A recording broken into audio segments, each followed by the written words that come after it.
Hello guys, welcome back to the channel. In today's tutorial, I'm going to show you how to gift the seasonal currency in Dress and Press game of Roblox. Okay, let's get into it guys. First, you're going to go to this menu and you'll see currency option. Tap on that and you'll see the money and also the seasonal currency.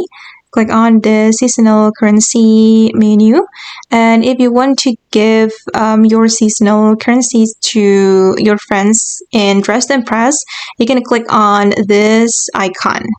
And now it's the summer update, and for the current seasonal currency now is the flowers. So I'm going to give flowers to one of my friends.